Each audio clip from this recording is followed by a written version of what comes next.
სახელითა მამისათა და ძისათა და წმინდისა სულისათა დღეს მოვისმინეთ სახარება, სადაც მოთხრობილი იყო ძალიან ცნობილი იგავი, რომელიც თვითონ მაცხოვარმა წარმოთქვა და ეს იგავი არის იგავი მთესვერზე.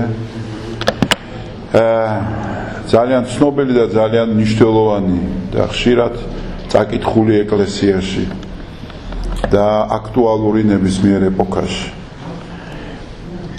შინაარსი მისი ესეთია: გამოდის თესავი, თესვად და ყრის თესლს.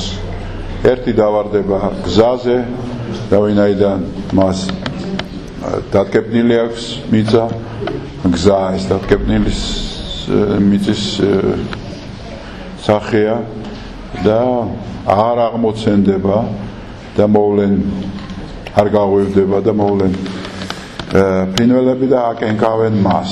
მეორე არის დავარდება კი მიწიან ადგილას, სადაც გაღვივდება, გამოიღებს კიდევაც ფოთოლს, ცოტაც გაიზრდება კიდევაც, მაგრამ იმის გამო რომ ეს კლდოვანია ირგვლივ მისი ირგვლივ მიწა და პატარაა ცოტა მიწა, იმისათვის რომ ეს ნაყოფი გაღვივდეს და საბოლოო შედეგი მიიღოს, ამიტომ განხმება.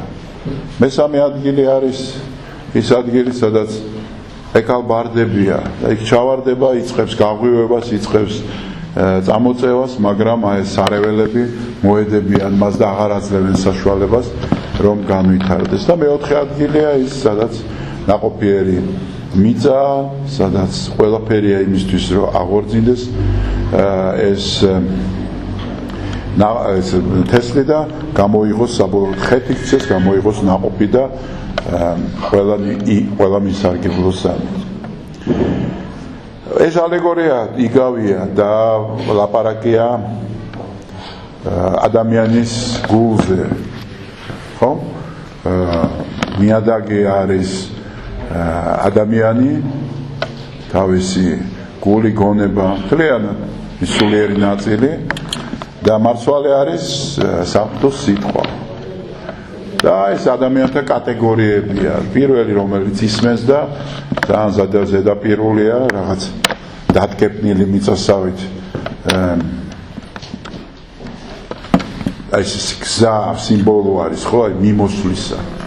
არა შეჩერებისა, არა გაღვივებისა, არა საქმის კეთების, არამედ აი ესე სამაწანწალა რაღაცა მდგომარეობისა, ესეც სულიც არსებობს, რომელსაც არ შეუძლია რაღაცაზე კონცენტრირებას, რაღაცა გაჩერდეს, შეჩერდეს, რაღაცაზე იფიქროს, რაღაცა მეტი გაიგოს.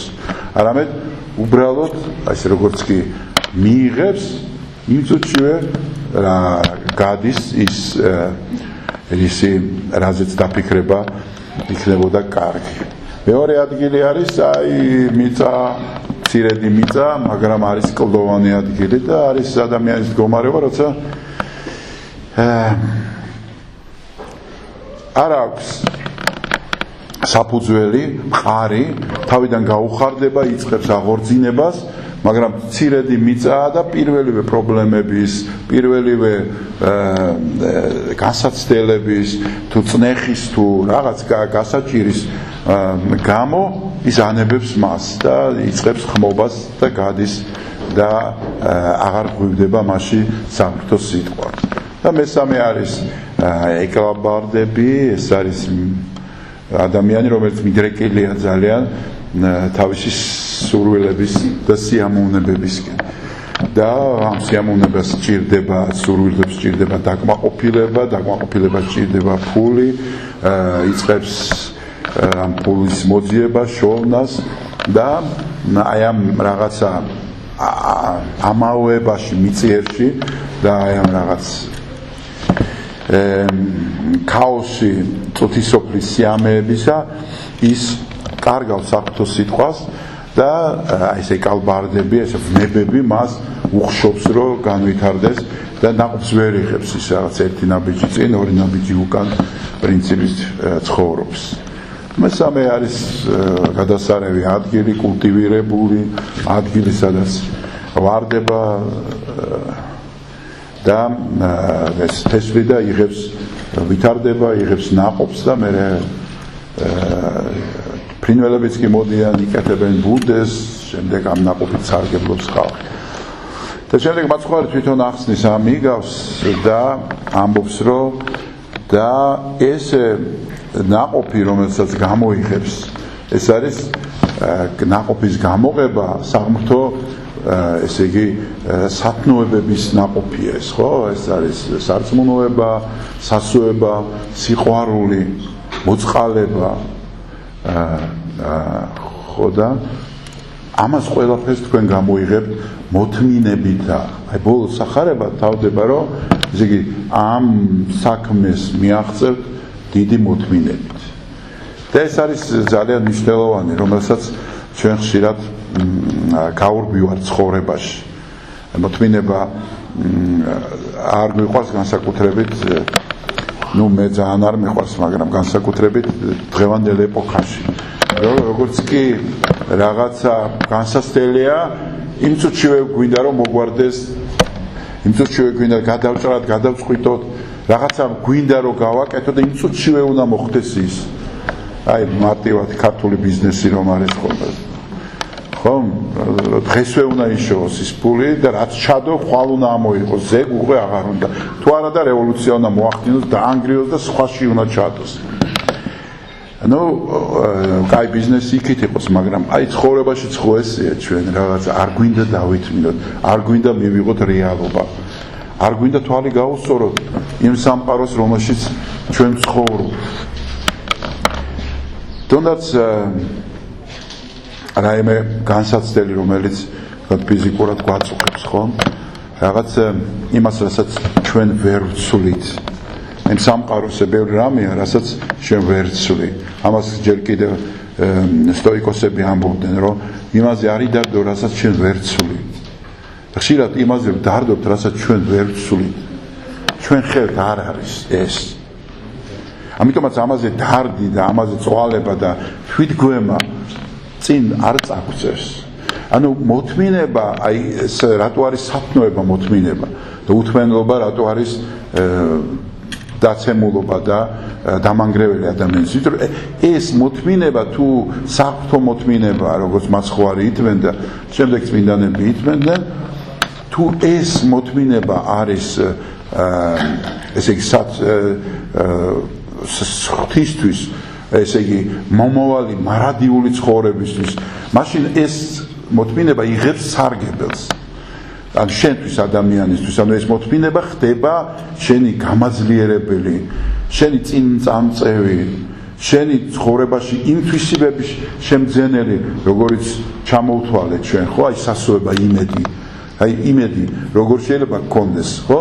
იმედი ხო ისეთი რამეა, რომ რაღაცა უნდა მოითმინო, რომ მომავალზე გქონდეს შენი ორიენტირი, ხო, რომ ხვალინდელი დღე უკეთესი იქნება.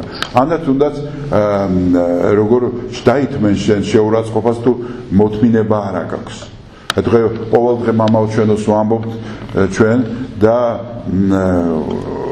ვამბობთ შემდეგ რაღაცას, რომ აი გამხადე შენთან, ხო, შენი საქმის გამგზელებელი ვიყო და ასე შემდეგ და თუ ამას ვითხოვთ გაძლიერებას სულიერს, ხო, ამის გამო განსაცდელი უნდა მოვიდეს ჩვენში, რომ რაღაცა წინ წავიდეთ, ანუ ჩვენ უნდა გქონდეს როგორც კარგ სპორტსმენს რაღაც წინააღმდეგობები, რომ ამ დაძლევაში შენ გამოიწვრთო და ადამიანი გახდე. თორემ ასე სტაგნირებულ მდგომარეობაში ხო წინ წასვლა არ ხდება, ეს მხოლოდ გაჩერებაა და გამყინვარებაა ადამიანისთვის. ამიტომაც ეს მოთმინება ძალიან მნიშვნელოვანი სათნოებაა ადამიანისთვის და საჭიროა ამ მოთმინების გავევება ჩვენშიც. ქართველები ძალიან სულსწრაფები ვართ ხშირად და ყოველთვის გვინდა აი სწრაფად მოხდეს ყველაფერი. მოთმინება არ გვინდა. თუმცა რთულია ეს გზა, ეკლიანია, თიმია, იმდენი და რამდენი საშუალებაა კიდე რომ არ მოითმინო, ხო? გაეცი საკადრისი პასუხი, რაღაც დაუწერე ამ Facebook-ში, გამოლანძღე და დამშვიდდები. მაგრამ არა მაცხოვარი გვეუბნება უნდა მოითმინა. და მოკლედ აქ ჩვენ დავინახეთ რომ 4 მდგომარეობა ადამიანის სულისა.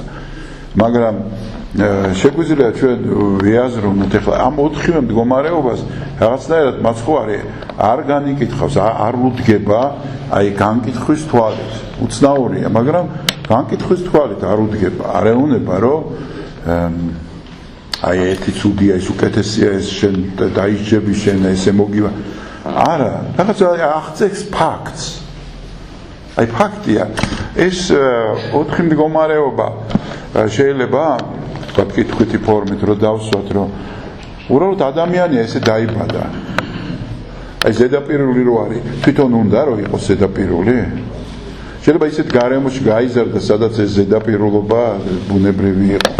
შეიძლება უბრალოდ ისეთ სამყაროში იყოს, სადაც წერა-კითხვა არ იცოდნენ. შეიძლება ბავშვობიდან რაღაც ცეხის ქვეშ იყო და იტანჯებოდა.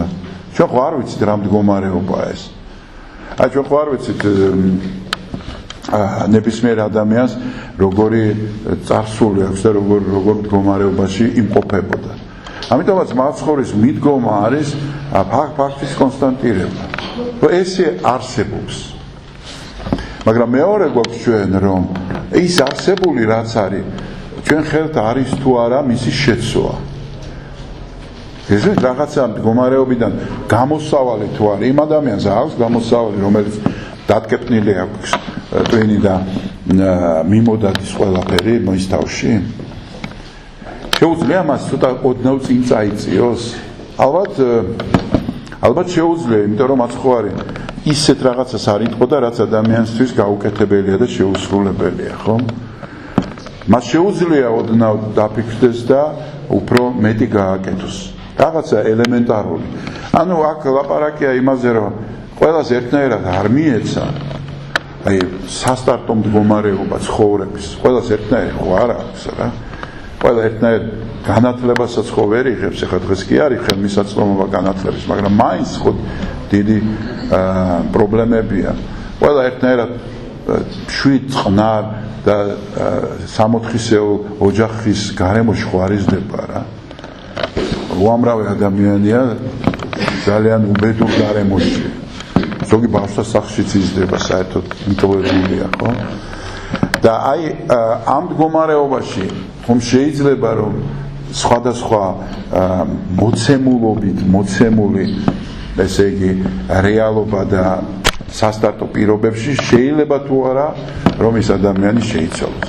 ამიტომ ჩვენ ფეხებ მოტეხილ ადამიანს ვერ მოვთხოვთ რომ დაამყაროს რეკორდები. ხო, იმიტომ რომ მას არ აქვს ამის შესაძლებლობა. მაგრამ შეუძლია რომ იაროს და ცოტა წინ წავიდეს. აი აქ არის ლაპარაკი სწორედ ამ ზომიერებაზე. რას აზომით შეგიძლია რომ შენ განვითარდე. იქაც მაცხოვარი სხვა იგავში სხვადასხვა ფულის მონეტას აძლევს, ზოგს 5, ზოგს 3, ზოგს 1, ხო? და ვისაც 5 აძლევს, იმას 200 არ თხოვს უკან, არამედ გაორმაგებულს, 3-საც გაორმაგებულს და 1-საც გაორმაგებულს. ამიტომაც ეს მდგომარეობა ჩვენ ხანდახან ჩვენ პირადად ჩვენ ხანდახან კეთილის საქმე უკან გვწევს. მაგალითად წმინდათა ცხოვრებები, ხო?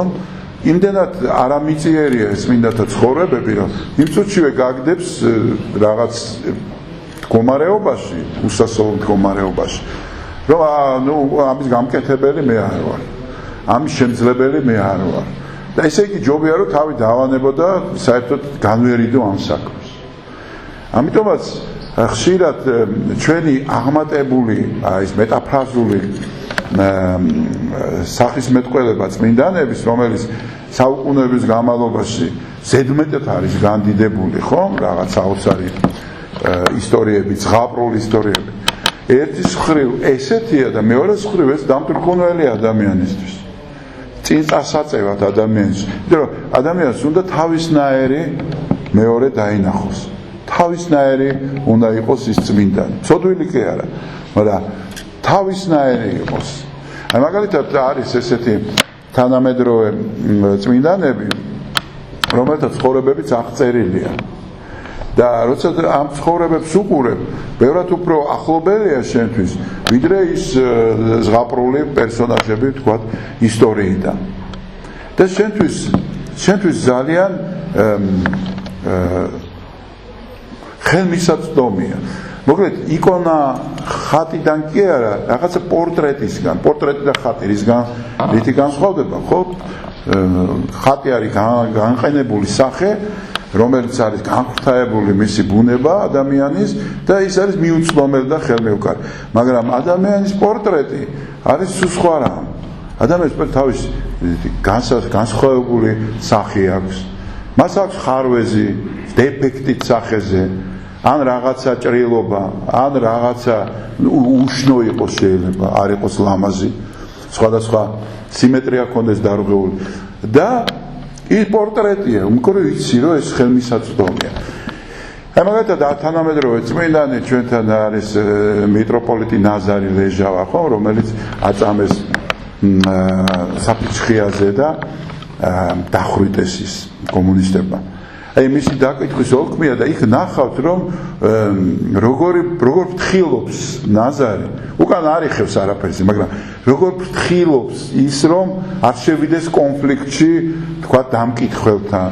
ცდილობს რომ აირიდოს თავი, თქვა დახვრეტას, იმიტომ რომ იმ წუთში ვერ ხვიტავდა ტროიკა მაშინ, ხო? ეს გაქცევა არ იყო, უბრალოდ შეულებრივი ადამიანია დაგიჭირეს, ახლა როგორც ჩვენ დაგვიჭირონ, გაგიყვანონ და ახლა უცებ გეუნებიან, აბა სწრაფად რატო აკურთხე ეკლესია და ისეუნება რომ აკურთხე ეკლესია, იმიტომ რომ რაღაც ეკლესიის საკურთხებელი იყო, მე არაფერი ცუდი არ გამიკეთებია, არ დამიშავებიან. მაგრამ თქვენ თუ ნახავთ ძველ წმინდანების ცხოვრებას, მაგალითად წმინდა გიორგის ცხოვრებას, ხო? იქ მიდის დიოკლეტიანესთან, იმპერატორთან, ლანძღავს რა, ნუ ამხილებს მას, რაღაცა თიც უხნევს, ისე ელაპარაკება, ვის კითხავს კაცმა არ იცის რა და ეხლა ეს ხო არ არის რეალობისგან მოკლებულია. დიოკლეტიანესთან მისვლა იყო წარმოუდგენლად საშიში, იმიტომ რომ იმპერატორია ის და რომის და როგორც ღმერთს ისე უყურებდნენ ხალხი და მასზე ერთი წამოწეული ხმან თითი და მოკვეთილი იქნებოდა იმ წუთში ადამიანი. მაგრამ ეს შემდეგ საუკუნეების განმავლობაში გადიდდა და უკვე ყველა წმინდანი მერე რო ნახო თქვენ მოწამეები, ყველა მიდის და მეფეებს იცუქნევს, ამხილებს და უწინასწარმეტყველებს უბედურ განაჩენს. სხვადასხვა იგივე წმინდანების ცხოვრებაში, როცა წმინდანებს წერია იქ რომ აი რაღაცა აწამეს და არ ტკიოდა და აწამეს და კიდევ არ ტკიოდა, კიდევ რაღაც შოლტის წეს არ ტკიოდა. და ესე ყველა წმინდანზე თითქმის მოწამეებზე იყო წინათ ესეთი ზღაპრული თემა წარმოშობილი და თანამედროვე აი მე-20 საუკუნეში როცა კომუნისტები შემოვიდნენ და ვიღაცებს აწვალებდნენ, აწამებდნენ, მათაც ეგონათ რომ იმ წმინდანებივით არ ეთქინებოდათ. და რო ეთქიოდათ უკვე ბრაზდებოდნენ და წმენას კარგავდნენ. ანუ ზედმეტი წარმოდგენა რო ქონდა, რომ მე ახლა მაწამებენ ახლა, ესე კი არ უნდა მეთქინოს. თუ მткиვა, ესე კი ღმერთი არ არსებობს და ბევრი უარს ამბობდა ტკივილისგან თავის დასაღწევა. თუ არ ამბობდა ქრისტეს. რატო? იმიტომ რომ წარმოდგენა ქონდა არასწორი. იმიტომ რომ რაღაც საუკუნეების განმავლობაში ეს მოწამეს არაფერი არ ტკივა. რაშია მაშინ მისი ღვაწლი? ეხლა ფეხს თუ მომაჭრიან და არ მეტკინება, კიდე რაღაცებს მიზავენ, არ მეტკინება. აბა ჩემი ღვაწლი რაშია? ხო? არაფერში გამოდის. და ესე არ იყო, ძალიანაც ტკიოდათ, ძალიანაც იტანჯებოდნენ და მოწამეები იმიტომ არიან, რომ ეს ყველაფერი დაითმინეს ეს ტკივილი. და დიდნი გახდნენ ამ ტკივილის დათმენით. და არა იმით რომ არაფერი არ ტკიოდათ და იყვნენ წამებაში ბედნიერები, არა. ეშინოდათ კიდევაც. სავარაუდოდ. იმიტომ რომ წარმოუდგენელია რომ თქვა არსებობს კიდევ თქვა ჩანაწერებია ესეთი ჯერ კიდევ მეორე თუ მესამე საუკუნის წმინდანია პერპეტუია გოგოა პატარა წარმოიდგინე პატარა გოგო ბარბარის ცხოვრებისავით როცა მამამ უარი თქვა რაღაც თავის ქრისტიანობის გამო და ჩააგდებენ დილეგში და იქ მიდიან და სულ რაღაც მიწს და ამას აქვს ჩანაწერები და ის ჩანაწერებია შემორჩენილი აი იშვიათი რამ არის ხო ეს ჩანაწერების შემორჩენა ეს აღარა ზევიდან დაწერილი რაღაცა დადებულია იქ ჩანს ეს ადამიანი როგორ წვალობს ეხლა თუ საღია დიდებული ქალბატონი იყო ყველა ხელის გულზე ატარებდა თუმცა პატარა 16 წლის გოგო არის რაღაც ათოხსაღოში და რაღაც გლადიატორების იმაში არენაში უნდა მიიღოს მონაწილეობა და უნდა გამოიყვანონ მხეცები და უნდა შეაჭამონ წარმოიდგინეთ ეხლა და შენ ზიხარ დილეგში და ამას უყურებ ყველაფერს და ჯერ ერთ ნაწილს გაიყვანენ ქრისტიანებს შეჭამენ მერე მეორეს გაიყვანენ შეჭამენ და ასე უბედურ დღეში წერს და ამ გასაცდელს თავის შიშ თავის რაღაც უფალზე მინდობას ყველაფერს თავის დარდს მშობლებზე იმიტომ რომ მამამ უარი თქვა მასზე და უთხრა რომ თუ უარყოფ შემიშვილი არ იქნები დარჩები მანდ და დატოვებს მოკლედ ხო და ეს ხელმისაწვდომობა ჩვენთვის წმინდანებზე წმინდა წერილზე და ყველაფერზე რაც საეკლესიო ცხოვრება იყო არის ძალიან მნიშვნელოვანი და ჩვენც არ უნდა გვეგონოს რომ მიუღწეველია და ჩვენ თუ რაღაცა რომელიღაცა მდგომარეობაში ვართ ხო ამ 4-დან არ გვეგონოს რომ ჩვენ ვართ უკვე ნაყოფი ხო ნაყოფი ციება მე რომ მოგწევი და ბოლოს ვითქვას ამოვთქვა და პირჯვარს გადაისახავ და ღმერთს განადიდებ აი ეგ არის ნაყოფი საბოლოოდ და მანამდე ჩვენ ხვამებში ვართ რა ხან რეკლამას გაგვიარებს და წაგვეშლება რაც ვილოცებთ და რაც წავიკითხეთ ხან რაღაც ფილმზე გადავერთებით და რა გვავიწყდება რაზე იყო საუბარი რაღაცა ხან განსაცდელია და ეხლა მით უმეტეს წნეხია აბა თუ რუსთაველზე არ გეხარ არა ადამიანი ხარ ბნელ ნაწილში ხარ შენ ესეთი ხარ შენ ისეთი ხარ თუ დღეს ჰედონისტური ის არის ცივილიზაცია და აბა თუ არ ჭამე თუ არ სვი და თუ არ იფიქრე კაი მანქანაზე შენ კარიერულ ზრდაზე მაშინ არა ხარ შენ ადამიანი ანუ ეს ყველაფერი ერთად არის ერთ ადამიანშიც ამავე დროს თვითონ ადამიანში ხო დღეს ესე ვარ ხვალ ისე ვარ ზეგ ისე ვარ წნეხი სულ არის ყოველთვის გაგინებენ გლანძღავენ გაგინებენ აი ესე დგებიან და მღერიან გაგინებით ხო ხო არის ესეც მე აქედან იქით აგინებენ და მღერიან და შუაში ვართ ქრისტიანები რომელსაც გვინდა მოთმინებით ვიცხოვროთ და ვიფიქროთ და ვაშენოთ ჩვენი სამშობლო მოთმინებით ვაკეთოთ ეს ყველაფერი რომ არ იყოს უბედურობა და დაპირისპირება და თავარი დღეს მაინც ის არის რომ ისე ხმამაღლა როგორც დღეს არასოდეს არ იყო ღვთის სიტყვა წარმოთქმული ნუ ტექნიკური საშუალებებს გულისხმობ და არა თვითონ ქადაგებლის ხარისხს არა ტექნიკური საშუალება წარმოიდგინე რაც არ უნდა სადაც არ გინდა გაიგებს ღვთის სიტყვას ხო და პრობლემა იგივე რჩება 1000 წლები გადის პრობლემა იგივეა იგივე გზა იგივე კლდე იგივე სარეველა და იგივე ნაყოფიერი მიწა და ჩვენ იგივეები ვართ და შეგვიძლია შეცვლა. აი თავარი ღირებული ჩვენში არის ის რომ შეგიძლია შეცვლა. ოღონდ შეცვლა არა ის რომ დღეს სასწაულები მოახდინო, მაგრამ უკეთესი იყო ვიდრე გუში. ეს ნამდვილად შეგვიძლია ღვთის ძალით. მერთმა დაგლოცოთ და გაგახარეთ.